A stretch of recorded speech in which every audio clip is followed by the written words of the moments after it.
Hello, from Holland. I want to share some experiences how we deal with heritage, starting with this beautiful image of a small Dutch village, which might look a little bit like the immigrants' cities in the US, but this is in the very north of the Netherlands. The Netherlands is a cultural landscape. On this fantastic image on the left, you can see how a couple of centuries ago, Holland was more water than land, and gradually the Dutch have made their country themselves. Little by little, the polders were made, and a cultural landscape took shape in which the Dutch cities could flourish. The Dutch have long been fighting the water, but you could better say we are living with the water, and sometimes we are living on the water. Water is the essence of our country. The water system really structures everything, and it gives way to all our cities in the way we have been developing that over those centuries. It's always about the interaction between man and his environment. Water as the most valuable heritage of Holland doesn't mean that Holland is a museum. We try to match the preservation of our cultural heritage with constant transformation. The object is not so much to rescue the relics of the past, but to strengthen the livability and the spatial quality of our living environment for the future. I was trained as a restoration architect in Delft at the University of Technology there, and I have a research and consultancy office in Holland with two partners. You could say we work in the heritage industry. Our goal is to seduce and inspire the owners of real estate, developers and designers, and stimulate them to approach their projects with love and sensitivity for context and history. Our approach is first to try to understand the place, to define what are the values of heritage, and then to translate those values into inspiration, input and guidelines for future transformations. One of the tools we use for the landscape, for the cultural landscape, is the layering method. We draw all the different layers of the landscape in which you can distinguish all the different patterns that you can see. In that way, you can have the static layers of the soil and the underground, and the more dynamic layers of the infrastructural networks and the program, the use of it, which is changing all the time. You can also use this layering method to distinguish all the different layers of history, starting from the first occupations and then little by little coming to the occupations of today. The better you understand all these different layers of the network, the better it is also to make them visible in today's cities. One example where you can really see a superposition of different layers is this aerial view where you have the old village along the water, cut through by a modern infrastructure of a train line, but both the different landscape, they live side by side.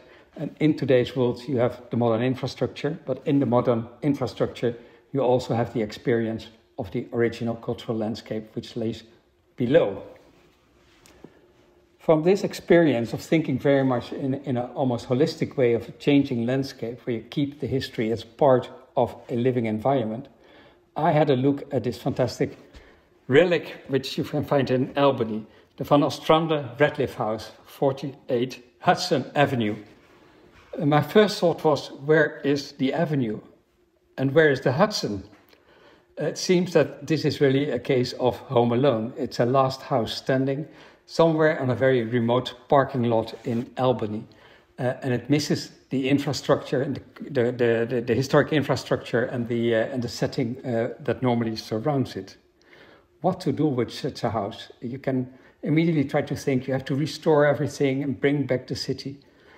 But maybe this is also a very strong statement. It's something very challenging because this one relic nails the whole history of this place onto the parking lot. It gives history and a presence, and it really stimulates you to think what might have been there before.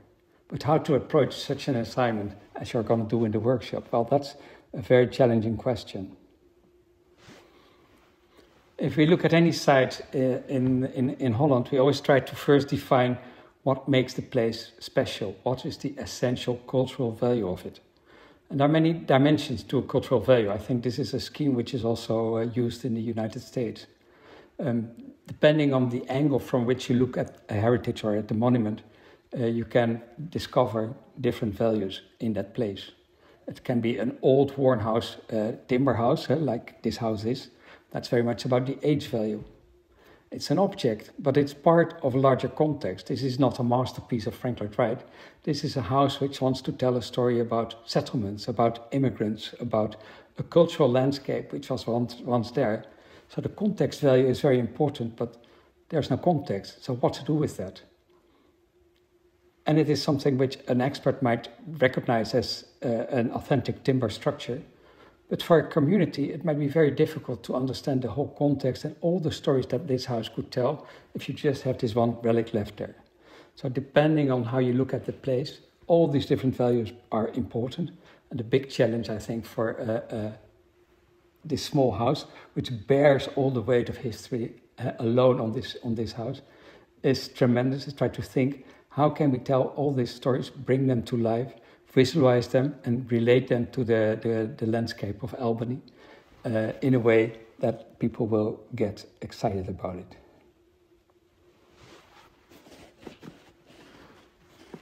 In Holland, we have a lot of experience with the reuse and rehabilitation of all types of heritage. We bring back new life, we bring in new programs, and we create things which combine qualities of today with qualities of the past. Look at all these examples: churches that become bookstores, factories that become cultural centers, meeting places, all kinds of public uses. All these experiences are fantastic, but they are not of no use for the house in Albany. We also have very creative experiences. These are two examples of a Dutch architectural office, MVRDV, which made new interpretations of old typologies. On the left, you can see a new built farm out of glass. And as a print on the glass, you have a kind of collage of historic farms from the neighborhood. In this way, they wanted to create a commercial building on a square where there's the townhouse, the town hall, and the church standing there. And they added the third historic typology as a kind of a new interpretation. It's a gimmick, but it's also, you can say, an interesting way to allocate a very big commercial program in a historic setting. On the right, you see the house of one of the richest men in the Netherlands, who used the typology of the old mansions along the rivers to make something very modern, which combines the logic and the typology of these 18th century and 17th century houses with today's comfort and a modern architecture, bringing also in new architectonic value into an old typology. Very interesting examples, but not, I think, directly of use for the case of Albany. The big challenge is to open the eye of people who come to this place and try to tell and bring all the stories of that place by means of whatever is there. And there is really what you need, a sublime intervention, something which triggers the eye and gives you a way to imagine yourself. What kind of community was there? What is the context? What is the landscape in which this house was created and developed through the ages? In Europe and abroad and out of Europe, we find some architects who designed very much the experience of looking at history. It all starts initially with Carlos Scarpa. You can say it's a poetic narrative. He uses the historic artifacts to create something new, which sometimes confronts you with the past, but also makes you think, because he makes new arrangement of historic things, which by making this new arrangement come to life and make you wonder what the story behind it might be.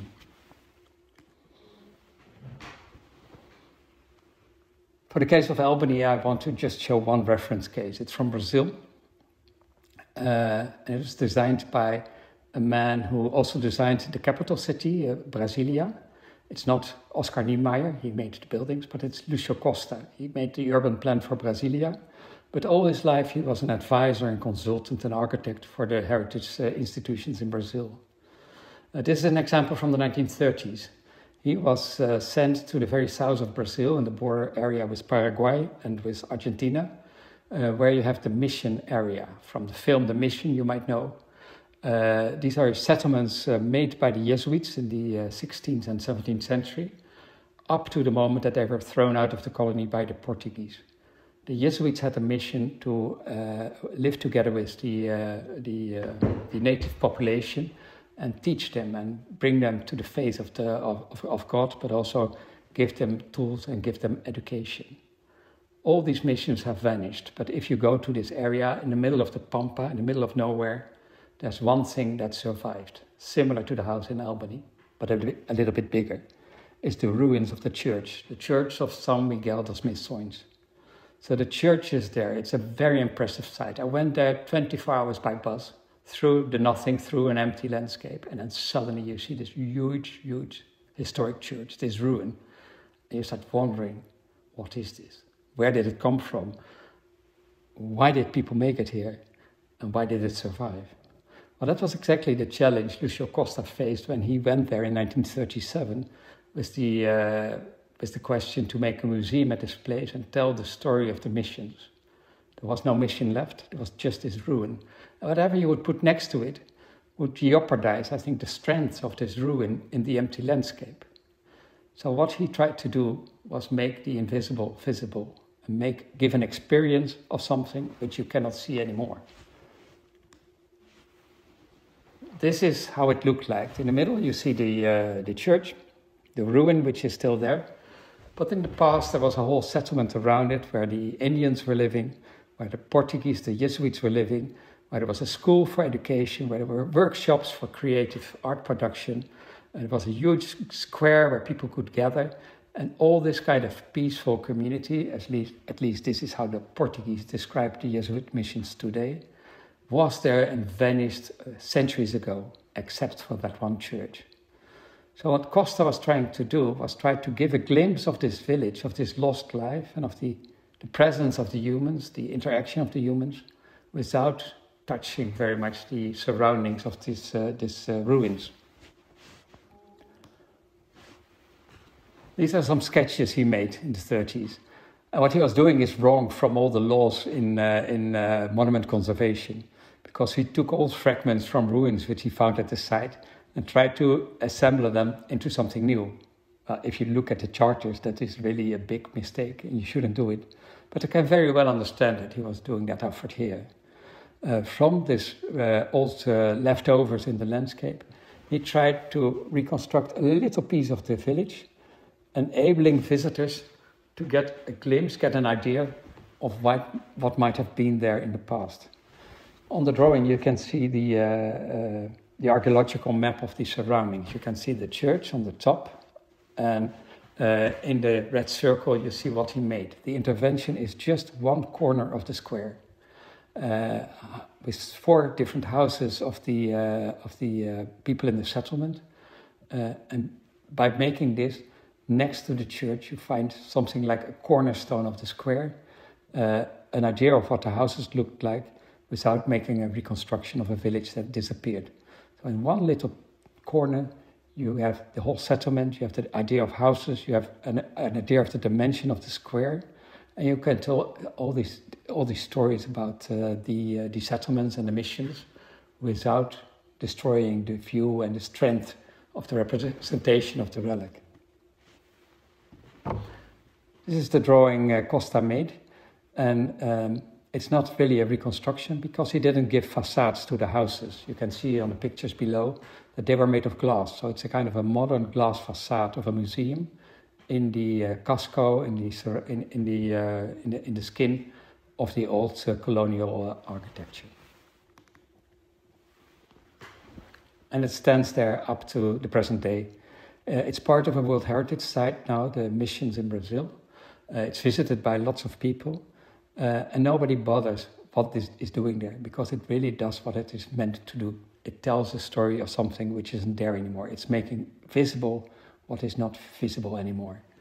And that is exactly the simple but sublime intervention which I think is needed for Albany. Thank you very much for your attention, and I leave you with some references of publications we made on how the Dutch deal with heritage.